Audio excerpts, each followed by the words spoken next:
Los grupos criminales regresaron a la llamada carretera de la muerte.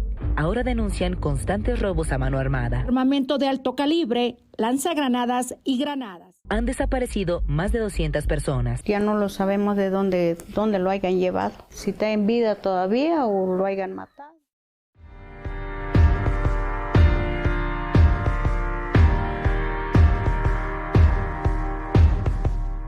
Hello et bienvenue dans cette nouvelle vidéo. Après avoir vadrouillé dans les terres centrales du Mexique et exploré la ville de Oaxaca, On se retrouve aujourd'hui dans l'état du Chiapas. alors que les violences des groupes armés font régulièrement l'actualité, La réalité du Chiapas est en fait bien plus complexe. et pour mieux la comprendre, on a rencontré Cristian González, le directeur d'une petite association locale qui soutient les populations indigènes isolées du Chiapas. Todo el estado nosotros tenemos más del 90% son pueblos y comunidades indígenas. Desde más de 100 años han estado muy marginados. En effet, en 2021, 70% de la population de l'état du Chiapas vit sous le seuil de pauvreté. Et les populations majoritairement touchées par ce phénomène sont justement les populations indigènes. Nosotros lo que hemos tratado de hacer es ayudarles para que ellos realicen todos los productos artesanales, de comida, todas sus tradiciones no se pierdan. Au-delà de tous ces défis, le Chiapas possède des richesses naturelles immenses qui alimentent notamment le pays en énergie. El estado de Chiapas es hermoso, la verdad de los 32 estados que constituye todo México, es el más rico en flora, fauna, en territorio natural.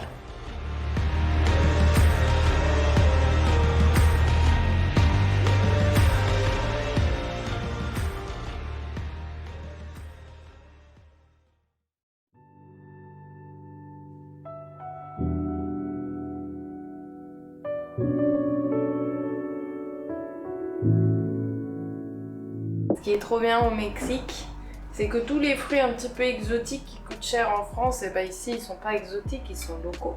Genre la mangue et la papaya, que Laurent il adore au petit-déj. Du coup on se fait un petit-déj mangue papaye, c'est plutôt pas mal. Notre première étape au Chiapas est sa capitale, Tuxtla Gutiérrez. C'est l'occasion pour nous de nous poser quelques jours au même endroit et de retrouver une petite routine. Et ça fait plaisir. L'attraction principale de ce lieu est un immense canyon à quelques kilomètres à peine de la capitale. Aujourd'hui, on va au Sumidero. C'est un canyon qui est juste à côté de la ville de Tuxtla. Le Chiapas, c'est un état un peu plus dangereux que les autres. On va tous mourir! On a pris nos précautions, on a demandé si la randonnée en fait entre les différents miradors était safe, et notre hôte nous a dit non. C'est logique. On va prendre un taxi, tout simplement, qui va nous emmener sur plusieurs miradors.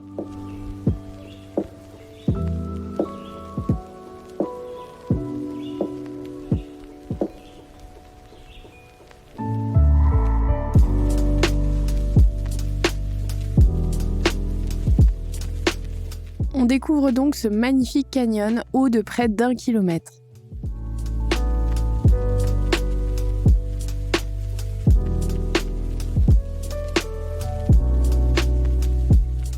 On reprend ensuite la route pour un village à quelques kilomètres afin de prendre un bateau.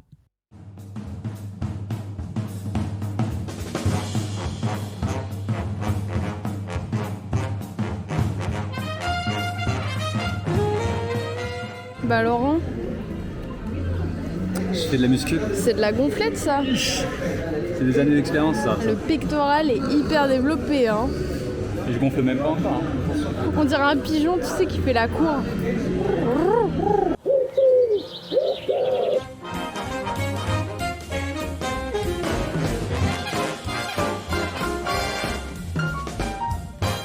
Le guide vient de nous dire qu'il y a des petits crocos dans le coin là, et nous on voulait le faire en kayak, bien sûr. On aurait eu l'air con un peu. N'ayez pas peur.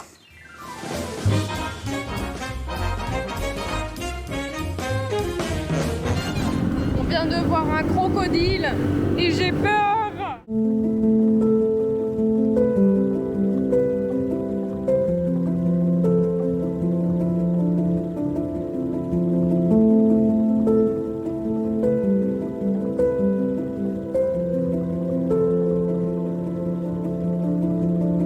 Si ce canyon a tout d'un petit paradis, c'est aussi malheureusement un fleuve dans lequel de nombreux villages alentours jettent leurs déchets, créant ainsi des patchs de plastique stagnants qu'il faut ramasser. Miam, miam, miam, miam, miam. Fundindak, l'association que nous avons rencontrée, réalise régulièrement des opérations de ramassage de plastique dans ce lieu. Lo que queremos hacer por medio de un proyecto es conservar estas hectáreas para que toda la fauna y flora pues siga, ¿no? Y no desaparezca más que nada. Donc si vous êtes de passage à Tuxtla, n'hésitez pas à les contacter afin de leur donner un coup de pouce. Leur contact WhatsApp et leur site internet est en description.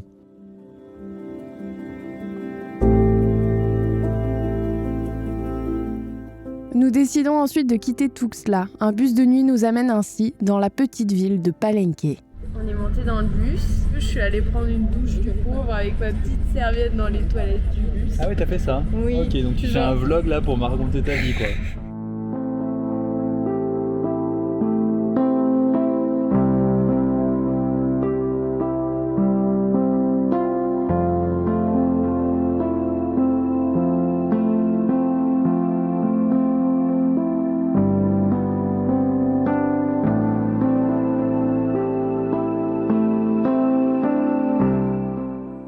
Hello and welcome to Palenque.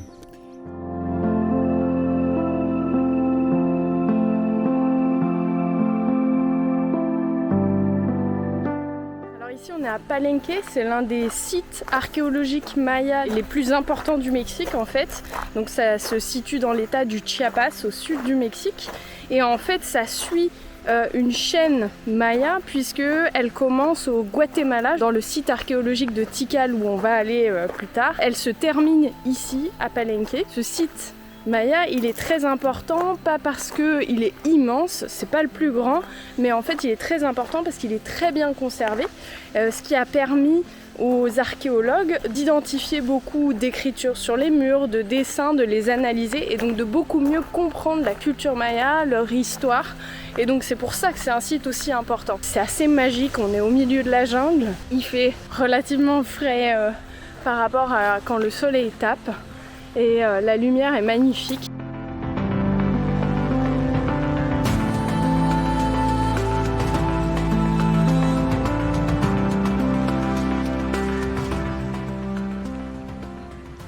L'hydratation c'est important, l'eau c'est la vie. Bienvenue dans cette nouvelle vidéo sur les explications de l'avocat. Vous voyez ces petits fruits là, c'est un avocat, un petit cadeau dans la nature. Et moi quand j'étais en Australie j'ai cueilli des avocats comme un esclave. C'est dégueulasse. Et tu montes comme ça là avec ton seau là, il fait 45 degrés et puis tu cueilles les avocats le plus possible. Comme un singe hein. Ouais, j'ai l'impression hein. Après, tu te grattes un peu les aisselles, le cul, tu te sens le cul. Tu sens le cul de ton voisin. Enfin bref, truc de socialisation quoi. Tu cherches un peu les tics, les trucs comme ça, tu sais, parce qu'il a passé quand même la journée dans un avocatier, donc bon. Il écoute. Il a fait ça de lac de nerfs, il écoute.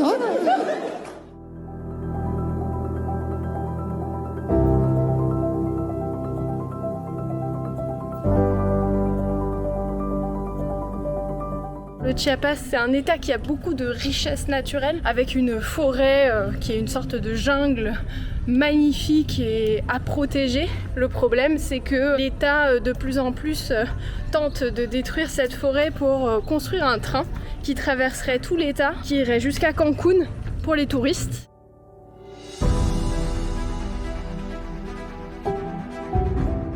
El tren pasaría exactamente aquí, encima de esta cueva. Están pensando meter pilotes para poder soportar el peso del tren. La elaboración de este tren ha habido un ecocidio, que significa que se haya matado fauna, flora y por toda la construcción. Por eso muchas fundaciones estamos en contra de este famoso tren Maya.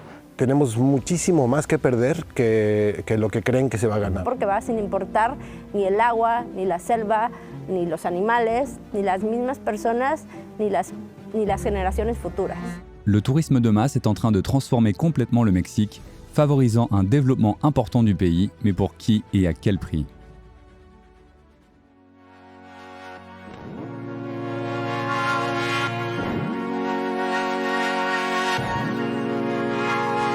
Du coup là on va où là Manon ?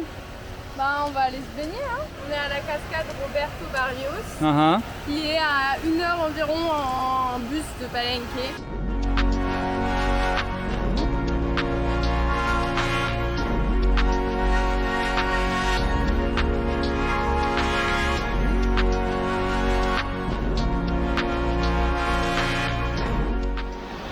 Wow. J'ai failli m'exploser la gueule.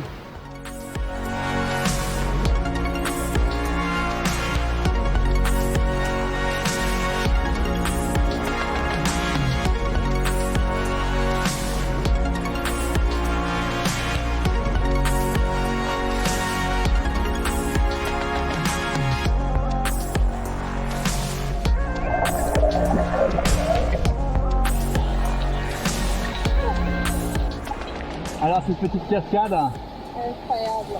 C'était trop cool, c'était super joli, l'eau elle était super claire, il y avait plein de petits poissons. Et maintenant je suis toute genre chamallow. Oh. J'ai envie de m'allonger dans un lit comme ça.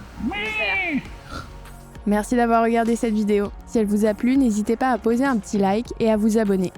On vous met aussi toutes les infos de la Fondation Fundindac en barre d'infos. Recuerden seguirnos en nuestras redes sociales, @Fundindac, y cualquier donativo, pues todo nos sirve, en www.fundindac.org. Saludos desde Chiapas. Chau.